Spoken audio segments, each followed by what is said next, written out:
ನಮಸ್ಕಾರ. ಚಿನ್ನದ ದರದಲ್ಲಿ ಇಂದು ಕೂಡ ಯಥಾಸ್ಥಿತಿ ಕಂಡುಬಂದಿದೆ. ಬೆಂಗಳೂರಿನಲ್ಲಿ ಶನಿವಾರ 22 ಕ್ಯಾರೆಟ್ 1 ಗ್ರಾಂ ಚಿನ್ನದ ಬೆಲೆಯಲ್ಲಿ 25 ರೂಪಾಯಿ ಏರಿಕೆಯಾಗಿ 8,945 ರೂಪಾಯಿಗೆ ತಲುಪಿತು. ಇತ್ತ 24 ಕ್ಯಾರೆಟ್ನ 1 ಗ್ರಾಂ ಚಿನ್ನದ ಬೆಲೆಯಲ್ಲಿ 27 ರೂಪಾಯಿ ಹೆಚ್ಚಾಗಿದ್ದು ಪ್ರಸ್ತುತ 9,758 ರೂಪಾಯಿಗೆ ತಲುಪಿದೆ.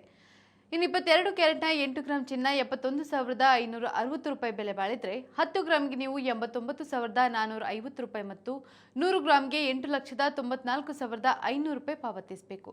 ಹಾಗೆ 24 ಕ್ಯಾರೆಟ್ನ 8 ಗ್ರಾಂ ಚಿನ್ನ 78,064 ರೂಪಾಯಿ ಬೆಲೆ ಬಾಳಿದ್ರೆ 10 ಗ್ರಾಂಗೆ ನೀವು 97,580 ರೂಪಾಯಿ ಮತ್ತು 100 ಗ್ರಾಂಗೆ 9,75,800 ರೂಪಾಯಿ ಪಾವತಿಸಬೇಕು. ಇನ್ನು ಬೆಂಗಳೂರಿನಲ್ಲಿ ಬೆಳ್ಳಿ ದರದಲ್ಲಿಯೂ ಯಥಾಸ್ಥಿತಿ ಕಂಡುಬಂದಿದೆ. ಬೆಳ್ಳಿ 1 ಗ್ರಾಂನ ಬೆಲೆ 99 ರೂಪಾಯಿ 90 ಪೈಸಾ, 8 ಗ್ರಾಂಗೆ 799 ರೂಪಾಯಿ 20 ಪೈಸಾ, 1 ಕೆಜಿಗೆ 9,99,000 ರೂಪಾಯಿ ಪಾವತಿಸಬೇಕು. ನಿತ್ಯದ ಬಂಗಾರ ಮತ್ತು ಬೆಳ್ಳಿ ದರ ಗಮನಿಸಲು Vishwavani TV special YouTube channel subscribe ಮಾಡಿ.